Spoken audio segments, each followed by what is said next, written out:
तो dear learners, तो कैसे हैं आप सभी? उम्मीद करता हूँ आप सभी अच्छे होंगे। तो आज हम जानेंगे bachelor of international business and finance BIBF के बारे में। तो ये एक अंडर ग्रेजुएट प्रोग्राम है जो बेसिकली फोकस करता है इंटरनेशनल बिजनेस पर एंड इंटरनेशनल फाइनेंस पर। यहाँ पर जो टर्मिनोलॉजीज, जो कंसेप्ट, जो सब्जेक्ट्स आपको सिखाए जाते हैं वो ग्लोबल स्टैंडर्ड्स के हिसाब से होते हैं कि ग्लोबली जो फंक्शनिंग है बिजनेसेस की, फाइनेंस की, वो सारी चीज़ें कैसे की जाती है। इसी के साथ-साथ आज हम देखेंगे कि इसकी एलिजिबिलिटी क्राइटेरिया क्या होती है, टॉप कॉलेजेस कौन से हैं, सेमेस्टर्स कितने हैं, सब्जेक्ट्स क्या-क्या हैं, प्रोस क्या हैं, कॉन्स क्या हैं, ये कोर्स आपके लिए चूज़ करना ये एक बेहतर ऑप्शन होगा या नहीं होगा, ये सारे डाउट्स आज हम क्लियर करेंगे। तो उम्मीद करता हूँ आप अंत तक बने रहेंगे ताकि आपके जो भी कंसर्न डाउट्स या क्वेरीज़ हैं, वो सॉल्व हो सके। तो आइए शुरुआत करते हैं। सबसे पहले आता है हमारे पास course overview, full form bachelor of international business and finance, जिसको हम शॉर्ट में BIBF कहते हैं। ड्यूरेशन जो है वो 3 इयर्स का है, 6 सेमेस्टर्स के साथ। Type under graduate professional degree है। अभी अंडर ग्रेजुएट डिग्री तो है जिसको कंप्लीट करके आपके पास ग्रेजुएशन हो जाएगा एंड उसी के साथ साथ ये एक प्रोफेशनल डिग्री है बिकॉज जो इसके सब्जेक्ट्स होंगे वो आपको एक प्रोफेशनल लेवल पर ट्रेन करेंगे, एक्सपीरियंस देंगे। Field commerce, international business, finance. अब यहाँ पर ये कॉमर्स से रिलेट करता है, इंटरनेशनल बिजनेस से रिलेट करता है और उसके साथ-साथ फाइनेंस से भी बहुत ज़्यादा रिलेट करता है। Objective to equip students with knowledge of global trade, finance system, foreign exchange markets and international business strategies.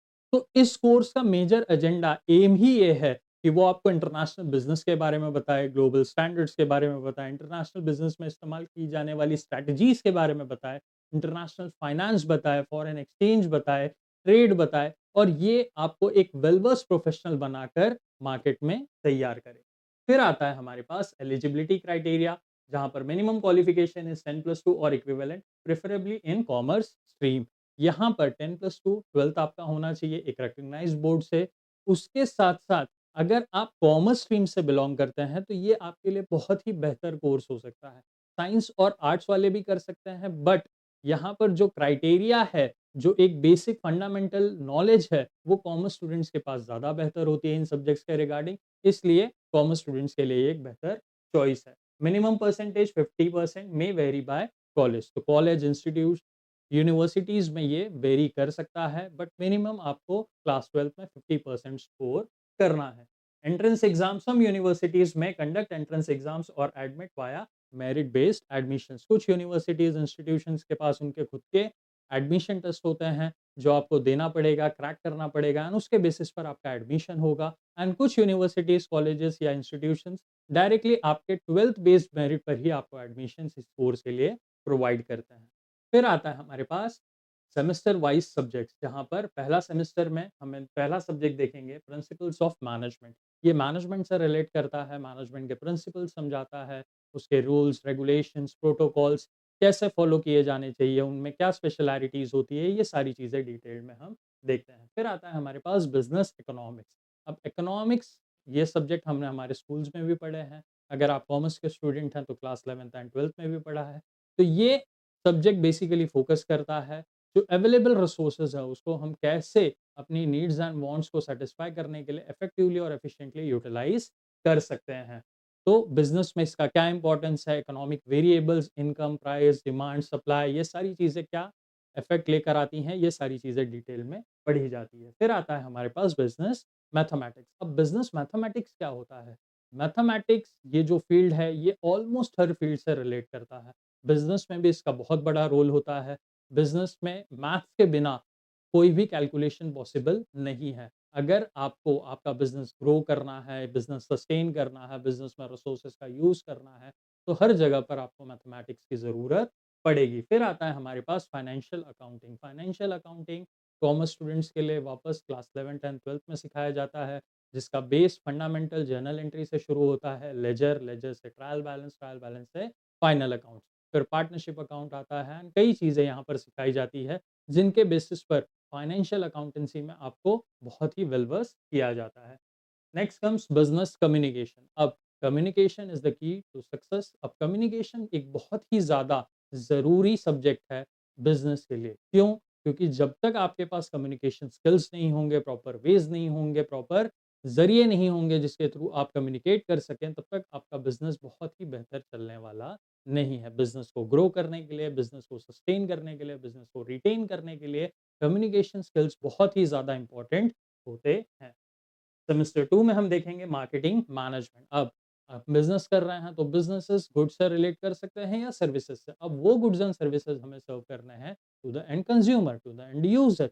अब यहाँ पर उन प्रोडक्ट्स का, उन सर्विसेज़ का कितना ज़्यादा बेहतर तरीके से हम उसे अवेयर करा सकते हैं, लोगों को बता सकते हैं, समझा सकते हैं कि ये गुड्स एक्ज़िस्ट करते हैं जो आप आकर परचेज़ कर सकते हैं, इससे आपकी ये डिमांड सैटिस्फाई होंगी, उसे हम कहते हैं marketing management. Next comes organisational behaviour. अगर आप एक कंपनी चला रहे हैं, ऑर्गेनाइजेशन चला रहे हैं, तो ये टर्म बहुत ही ज़्यादा इंपॉर्टेंट है, क्योंकि आप लोगों के साथ काम कर रहे हैं, ह्यूमन रिसोर्स के साथ काम कर रहे हैं। अब हर ह्यूमन रिसोर्स की पर्सनैलिटी अलग होती है, एटीट्यूड अलग होता है, एप्टीट्यूड अलग होता है।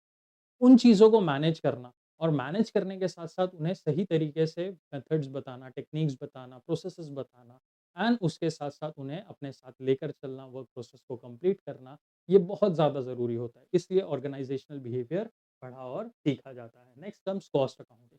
अब कॉस्ट अकाउंटिंग भी अकाउंटिंग का ही एक फील्ड होता है, जहाँ पर मेजर एम्फेसिस होता है कॉस्टिंग पर। फिक्स्ड कॉस्ट होते हैं, वेरिएबल कॉस्ट होते हैं, कई फ़ॉर्मूलाज़ होते हैं, कॉस्ट शीट बनाई जाती है, जिनके बेसिस से हर छोटे से छोटा मिनिमलिस्टिक कॉस्ट को भी कवर किया जाता है एंड उसके बेसिस पर प्रॉपर तरीके से बिजनेस का इनफ्लो एंड आउटफ्लो मेंटेन किया जाता है। Next comes micro economics. Micro economics एक पार्ट है इसका इकोनॉमिक्स का। यहाँ पर जो स्टडी ऑफ इंडिविजुअल यूनिट्स की जाती है, इंडिविजुअल फर्म किया जाता है, बिजनेस किया जाता है, प्रोसेस किया जाता है एंड डिटेल में उस पर रिसर्च करके हम एनालाइज करते हैं कि वो सारी चीज़ें हमारे लिए कितनी सूटेबल है, बेनिफिशियल है एंड मेरिट्स एंड डिमेरिट्स उसके डिकोड करते हैं। Next comes international business environment. Business environment हमने जाना है कि इंटरनल भी होता है, एक्सटर्नल भी होता है, बट इंटरनेशनल बिजनेस एनवायरनमेंट काफ़ी ज़्यादा अलग हो सकता है हमारे डोमेस्टिक मार्केट एनवायरनमेंट से। क्यों? क्योंकि वहाँ पर लोग अलग रह रहे हैं, वहाँ का कल्चर अलग है, वहाँ पर जो प्रैक्टिसेस हैं मार्केट की वो अलग हो सकती हैं, प्रोडक्ट्स की वैरायटी अलग-अलग लेवल पर एग्ज़िस्ट कर सकती हैं। तो ये सारी चीज़ों को समझना, अपने प्रोडक्ट्स एंड सर्विसेज़ को सही तरीके से मार्केट में प्लेस करना एंड उसके साथ-साथ रिटेंशन स्ट्रैटेजीज़ को अपनाना, ये बहुत ही ज़्यादा एसेंशियल हो जाता है। फिर आता है हमारे पास सेमेस्टर वाइज़ सब्जेक्ट्स में सेकंड ईयर के लिए सेमेस्टर 3 एंड सेमेस्टर 4। सेमेस्टर 3 में पहला सब्जेक्ट है फाइनेंशियल मैनेजमेंट। अब पैसा बिज़नेस में आ चुका है, कुछ हमारे खुद के सोर्सेज़ ऑफ फंड होंगे, ओन फंड होंगे, कुछ बोरोड फंड होंगे। अब उस पैसे को कैसे यूटिलाइज़ करना है, उसका यूटिलाइज़ेशन, उसका प्रॉपर मैनेजमेंट, ऑपरेटिंग कॉस्ट में कहाँ जाएगा, डायरेक्ट एक्सपेंसेस में कितनी चीज़ें जा रही हैं, इनडायरेक्ट एक्सपेंसेस में कितनी चीज़ें जा रही हैं, उसके बेसिस पे हमें जो रिटर्न्स मिल रहा है, डायरेक्ट गेन्स कितने हैं, डायरेक्ट इनकम कितनी है, इनडायरेक्ट गेन्स एंड इनकम कितनी है, ये सारी चीज़ें एनालाइज़ की जाती है। फिर आता है हमारे पास बिज़नेस लॉ। अब बिज़नेस लॉ जब भी हम बिज़नेस कर रहे हैं तो ऑब्वियस सी चीज़ है बिज़नेस के बारे में हमको उस कंट्री का पर्टिकुलरली लॉ सिस्टम समझना पड़ता है। जैसे इंडिया में हम इंडियन कॉन्ट्रैक्ट एक्ट देखते हैं, पार्टनरशिप एक्ट देखते हैं, सेल्स ऑफ गुड्स एक्ट देखते हैं, नेगोशिएबल इंस्ट्रूमेंट एक्ट देखते हैं। तो इनके बेसिस से वो लॉज़ की क्लैरिटी हमें मिलती है एंड हमें समझ में आता है लीगली लीगल फ्रेमवर्क में रहकर हमें बिज़नेसेस कैसे करने हैं। Next comes export import procedures. अब एक्सपोर्ट इम्पोर्ट ये कैसे किया जाता है, इसके क्या प्रोसेसेस होते हैं, क्या प्रॉपर ड्यू प्रोसेस हमें फॉलो करना पड़ता है, सारा प्रोसीजर, सारे मेथड, सारे के सारे जो ज़रिए हैं, वो सारी चीज़ें यहाँ डिटेल में बताई जाती है। फिर आता है हमारे पास ई-कॉमर्स, इलेक्ट्रॉनिक कॉमर्स, जहाँ पर हम अपने प्रोडक्ट्स को, सर्विसेज़ को ऑनलाइन प्लेटफ़ॉर्म पर लेकर जा रहे हैं एंड वहीं से उनकी ट्रेडिंग कर रहे हैं, buying and selling of goods and services कर रहे हैं। तो इसके बेसिस पर इस चीज़ का, इस प्लेटफ़ॉर्म का, इस इलेक्ट्रॉनिक फ़ॉर्म का कितना यूटिलाइज़ेशन हम कर सकते हैं, कितने ज़्यादा ऑडियंसेस तक हम पहुँच सकते हैं, एक जगह बैठकर पूरी दुनिया में कैसे ग्लोबली ट्रेड कर सकते हैं, ये सारी चीज़ें पढ़ी और समझी जाती है। फिर आता है स्टैटिस्टिक्स फॉर बिज़नेस। अब बिज़नेस में स्टैटिस्टिक्स का भी रोल बहुत बड़ा होता है, बिकॉज़ स्टैटिस्टिक्स हमें हेल्प करता है हमारे बिज़नेसेस को एनालाइज़ करने में, रिपोर्ट्स बनाने में, प्रेज़ेंटेशंस बनाने में एंड जिनके बेसिस पर हम बिज़नेसेस के लिए सही समय पर सही डिसीजंस ले सकें। फिर आता है हमारे पास सेमेस्टर 4, जहाँ पर पहला सब्जेक्ट आता है इंटरनेशनल फाइनेंस। अब इंटरनेशनल फाइनेंस में बेसिकली हम फाइनेंस की टर्मिनोलॉजी इंटरनेशनल स्टैंडर्ड्स पर पढ़ते हैं कि इंटरनेशनल लेवल पर फाइनेंस का हमें कैसे यूटिलाइज़ेशन करना है, उसका यूसेज कैसे करना है एंड उसके बेसिस पर हम आगे अपना फाइनेंशियल मार्केट एंड डेटा को कैसे यूटिलाइज़ कर सकते हैं। फिर आता है हमारे पास ग्लोबल सप्लाई चेन मैनेजमेंट। अब सप्लाई चेन मैनेजमेंट बहुत ही ज़्यादा एसेंशियल है बिज़नेसेस के लिए। ग्लोबल लेवल पर ये सप्लाई चेन मैनेजमेंट और ज़्यादा इम्पोर्टेंट हो जाता है, बिकॉज़ यही हेल्प करता है ग्लोबलाइज़ेशन प्रोसेस को कंप्लीट करने में, 2 कंट्रीज़ के बीच में अच्छे टर्म्स एंड रिलेशंस मेंटेन करने में, वर्ल्ड ट्रेड करने में। तो ये सारी चीज़ें हमारे लिए बहुत ही ज़्यादा एसेंशियल हो जाती है यहाँ पर पढ़ने के लिए। फिर आता है टैक्सेशन। जैसे हम अपनी होम कंट्री में अगर बिज़नेस कर रहे हैं, तो हम अपनी होम कंट्री का टैक्सेशन रूल्स, नॉर्म्स फॉलो करते हैं। उसी के साथ-साथ जब हम ग्लोबल लेवल पर ट्रेड करते हैं, तो हम उस होस्ट कंट्री के लिए भी बेसिकली उनके टैक्सेशन नॉर्म्स फॉलो करेंगे एंड अपने प्रोडक्ट्स एंड सर्विसेज को उसी हिसाब से वहाँ पर प्लेस करके सेल करेंगे। Investment analysis. अब ग्लोबल मार्केट है, तो ग्लोबल आपके पास ऑप्शंस भी अवेलेबल होंगे इन्वेस्टमेंट करने के। कौन सा इन्वेस्टमेंट कहाँ कितना ज़्यादा बेहतर हो सकता है, बेनिफिशियल हो सकता है, ग्रोथ दे सकता है, ये सारी चीज़ें भी आप देखते हैं और फंक्शन करते हैं। फिर आता है एंटरप्रेन्योरशिप डेवलपमेंट। एंटरप्रेन्योरशिप डेवलपमेंट का मतलब ही ये होता है कि आप अपने आइडियाज़ को, इनोवेशन को, क्रिएटिविटी को ज़्यादा से ज़्यादा एक्सप्लोर करें एंड ऐसी क्रिएटिविटी से ऐसे फीचर्स ले आएँ अपने प्रोडक्ट्स एंड सर्विसेज में, या ऐसे नए प्रोडक्ट्स एंड सर्विसेज बना लें जो आपके लिए बहुत ज़्यादा बेनिफिशियल हो जाए। This was all about second year. फिर आता है हमारे पास थर्ड ईयर, जहाँ पर 2 सेमेस्टर्स और हैं हमारे पास, सेमेस्टर 5 एंड 6। जहाँ पर सेमेस्टर 5 में सबसे पहला सब्जेक्ट आता है हमारे पास फॉरेन एक्सचेंज मैनेजमेंट। अब हर कंट्री का फॉरेन एक्सचेंज मैनेजमेंट के हिसाब से भी एक पर्टिकुलर लॉ या एक्ट बनाया जाता है, जिनके बेसिस पर वो कंट्री फंक्शन करती है, इम्पोर्ट एंड एक्सपोर्ट पर अपने अकाउंटेबिलिटी रखती है एंड उसी के हिसाब से वो ग्लोबल लेवल पर ट्रेड करती है। फिर आता है इंटरनेशनल मार्केटिंग। अब लोकल डोमेस्टिक मार्केटिंग के बारे में हम जानते हैं। इंटरनेशनल मार्केटिंग के लिए बहुत ही ज़्यादा चीज़ों पर एम्फेसिस दिया जाता है, 7 पीस पर फोकस किया जाता है, जिनके बेसिस से उस पर्टिकुलर कंट्री का कल्चर क्या है, उस पर्टिकुलर कंट्री का मार्केट कैसा है, उस पर्टिकुलर कंट्री में कैसे level of standard of income है लोगों की, एंड उसके हिसाब से सारी चीज़ें डिसाइड करके मार्केट में गुड्स या सर्विसेज प्लेस की जाती है, मार्केट की जाती है। Business ethics and corporate governance. अब बिज़नेसेस कर रहे हैं, लीगल फॉर्म में कर रहे हैं, तो एथिक्स मेंटेन करना बहुत ज़्यादा ज़रूरी है। अगर आपका बिज़नेस एथिकल है, तो आपके एम्प्लॉइज़ भी आपसे सैटिस्फाइड रहेंगे एंड आपके कस्टमर्स भी सैटिस्फाइड रहेंगे। इंटरनेशनल लेवल पर अगर आप एथिक्स मेंटेन कर रहे हैं, तो ऑब्वियस सी चीज़ है, आपका बिज़नेस तो ग्रो होगा, प्लस उसके साथ-साथ आपके कंट्री की जो ब्रांड इमेज है, वो भी बहुत ही ज़्यादा बेहतर होती जाएगी। Derivatives and risk management. अब डेरिवेटिव्स एंड रिस्क मैनेजमेंट ये एक फाइनेंशियल टर्मिनोलॉजी है, फाइनेंस का एक पर्टिकुलर फील्ड है, जिस पर कंप्लीट स्टडी की जाती है एंड उसके बेसिस पे एनालिसिस कर यहाँ पर आप एनालिस्ट बन सकते हैं। फिर आता है हमारे पास इलेक्टिव 1। सेमेस्टर 6 में हम देखेंगे स्ट्रैटेजिक मैनेजमेंट। बिजनेसेस फंक्शन करती हैं, अलग-अलग स्ट्रैटेजीज़ यूज़ करती हैं एंड वही स्ट्रैटेजीज़ बिजनेसेस को हेल्प करती हैं ग्रो करने में एंड उनका सेल्स वॉल्यूम बढ़ाने में। रिसर्च मेथोडोलॉजी बहुत ही ज़्यादा इंपॉर्टेंट टॉपिक। बिज़नेस हम कर रहे हैं, बिज़नेस का ग्रो करना है, बिज़नेस को रिटेन करना है, सस्टेन करना है। ये सारे डिसीजंस हम अपने प्रॉपर रिसर्च एंड एनालिसिस के बेसिस पर ही ले सकते हैं। प्रोजेक्ट वर्क आ जाता है, जहाँ पर आपको एक डेफिनाइट प्रोजेक्ट दिया जाएगा जो आपको बनाकर अपने कॉलेजेस में सबमिट करना होगा। फिर आता है हमारे पास internship and training. Internship and training भी बहुत ही एसेंशियल पार्ट है, बिकॉज़ थियोरेटिकली आप चीज़ों को पढ़ सकते हैं, समझ सकते हैं, याद कर सकते हैं, बट उसका प्रैक्टिकल इम्प्लीमेंटेशन एंड उसके साथ-साथ एप्लीकेशन, ये सारी चीज़ें आपको इंटर्नशिप एंड ट्रेनिंग पर ही प्रोवाइड की जाती हैं। तो ये एक्सपोज़र होना भी बहुत ज़्यादा ज़रूरी है। ये सर्टिफ़िकेशंस आपको बहुत ज़्यादा हेल्प करते हैं आपके प्रोफ़ाइल को बिल्ड अप करने में एंड अच्छे करियर एंड जॉब अपॉर्च्युनिटीज़ को पाने में। फिर आता है हमारे पास इलेक्टिव 2। टॉप कॉलेजेस हम देखेंगे इन इंडिया ऑफरिंग बीआईबीएफ और इक्विवेलेंट कोर्सेज। सबसे पहले Symbiosis Centre for Management Studies Pune आ जाता है, MIT International Business School Noida, Christ University Bangalore, SRM Institute of Science and Technology, Delhi University selected colleges like SRCC or Hindu College offer equivalent international business program NMIMS Mumbai. अब ये top colleges हैं हमारी country के, जहाँ पर ये कोर्सेज प्रोवाइड किए जाते हैं या ऐसे ही इक्विवेलेंट कोर्सेज प्रोवाइड किए जाते हैं एंड आप इस पर्टिकुलर फील्ड में अपनी ग्रेजुएशन हासिल कर सकते हैं। फिर आता है हमारे पास फर्दर स्टडी ऑप्शंस। एमबीए आप कर सकते हैं in international business and finance में। Post graduation diploma in foreign trade या एक्सपोर्ट मैनेजमेंट कर सकते हैं, एक पर्टिकुलर नीज डिसाइड करके। सीएफए कर सकते हैं, चार्टर्ड फाइनेंशियल एनालिस्ट बन सकते हैं। CIMA, ACCA, CPA for international finance rules. ये कुछ प्रोफेशनल कोर्सेज हैं जो आप फिनिश ऑफ कर सकते हैं अपने कोर्स के साथ या अपने कोर्स के बाद भी। MIB master of international business, ये भी एक पर्टिकुलर डिग्री है जो आप फिनिश ऑफ कर सकते हैं अपने ग्रेजुएशन के बाद। फिर आता है हमारे पास job opportunities and sectors. Multinational corporations, MNCs में आपको जॉब मिल सकती है, एक्सपोर्ट इम्पोर्ट फर्म्स में आपको जॉब मिल सकती है अगर आपको उस पर्टिकुलर नीश में इंटरेस्ट है। इंटरनेशनल बैंक्स आपको जॉब ऑफर कर सकती हैं फाइनेंशियल एनालिस्ट के लिए या अलग फाइनेंशियल रोल्स के लिए।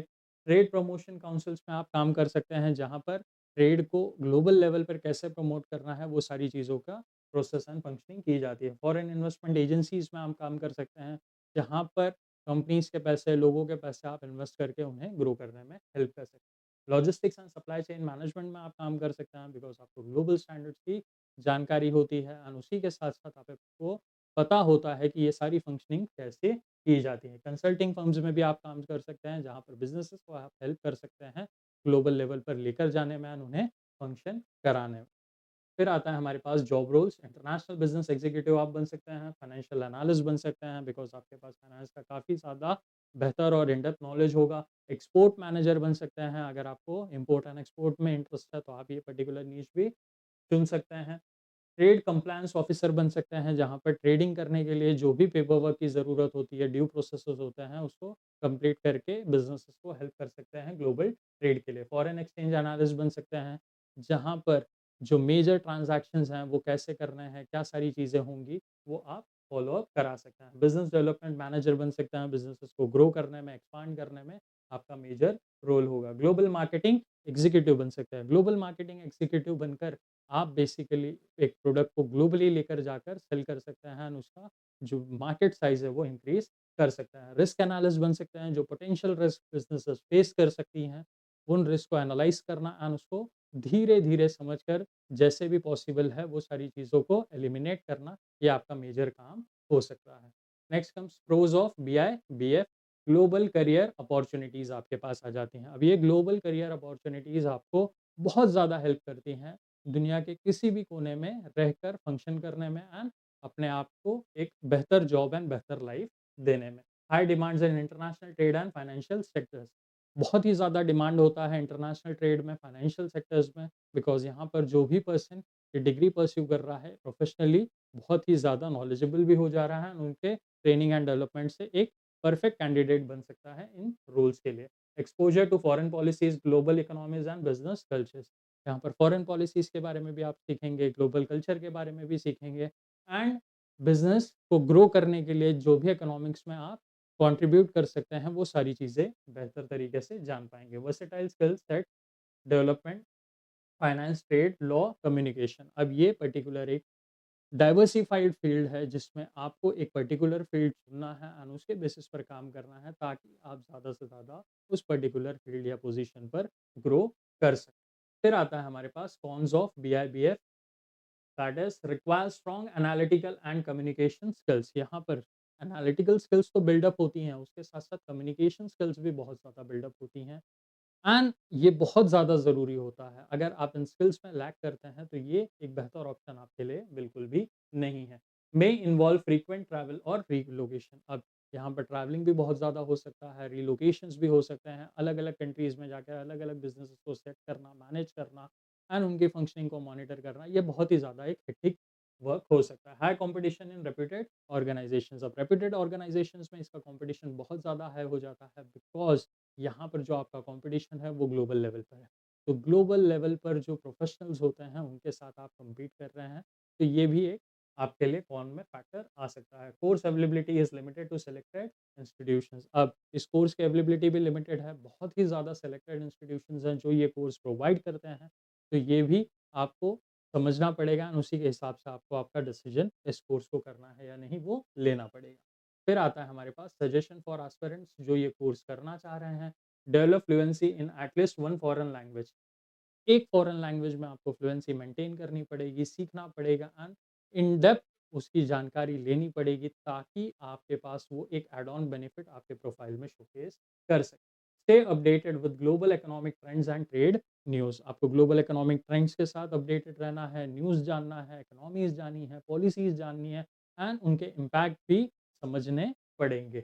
Take certifications in Excel, finance modelling और फॉरेन ट्रेड लॉज़। अब अगर आपने सोच लिया है कि आपको ये कोर्स करना है एंड इसी कोर्स के बेसिस पर अपना करियर बिल्डअप करना है, तो एडिशनल सर्टिफिकेट प्रोग्राम्स भी आपको करने पड़ेंगे। वो फाइनेंस मॉडलिंग में हो सकते हैं, वो बेसिकली कंप्यूटर के सॉफ्टवेयर्स हो सकते हैं, फॉरेन ट्रेड लॉज़ हो सकते हैं, वो सारी चीज़ें आपको पढ़नी पड़ेंगी। Seek internship in export houses और फाइनेंशियल फर्म्स ड्यूरिंग ग्रेजुएशन। अब ग्रेजुएशन में जब भी आपको समय मिले आप इंटर्नशिप करें, ताकि एक्चुअल प्रैक्टिकल वर्किंग आपको समझ में आए, आप उसका एक्सपोज़र ले सकें एंड वो आपके लिए बेनिफिशियल हो सके। Focus on building competition and presentation skills. अब यहाँ पर आपको फोकस करना पड़ेगा अपने आप पर, अपने प्रेजेंटेशन स्किल्स को सुधारने पर, आपकी कम्युनिकेशन स्किल्स को और ज़्यादा एनहांस और बेहतर करने पर। एडिशनल एसेंशियल इन्फॉर्मेशन जो हमारे पास आती है, that is average starting salary INR में 3 to 6 लाख पर एनम हो सकता है, varies with roles and location. तो ये एक जनरलाइज डेटा है, ये कोई फिक्स डेटा नहीं है, जहां पर शुरुआत में आपको 3 to 5 लाख पर एनम मिल सकता है। Industry growth rapid due to globalisation and increasing FDI, foreign direct investment के बढ़ने के कारण यहाँ पर बहुत ही ज़्यादा स्कोप है एंड स्कोप के साथ साथ ग्रोथ की अपॉर्चुनिटीज़ भी बहुत है। Skills required: analytical thinking, financial acumen, cultural awareness, negotiation skills and problem solving. तो ये बहुत ही ज़्यादा प्रैक्टिकल फील्ड है। तो यहाँ पर प्रैक्टिकलिटी के हिसाब से बहुत ही ज़्यादा स्किल्स आपको बिल्डअप करनी पड़ेगी, उन स्किल्स पर मास्टरी करनी पड़ेगी एंड वही आपको हेल्प करेंगे इस पर्टिकुलर रोल के लिए परफेक्ट कैंडिडेट बनने में एंड अच्छे से अपने फ्यूचर को ग्रूम करने में। So this was all about BIBF, Bachelor of International Business and Finance.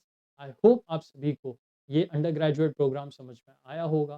फिर भी आपकी अगर कोई कंसर्न डाउट्स या क्वेरीज हैं तो आप कमेंट सेक्शन में मेंशन कर सकते हैं, हम जल्द से जल्द उन्हें एड्रेस करने की कोशिश करेंगे।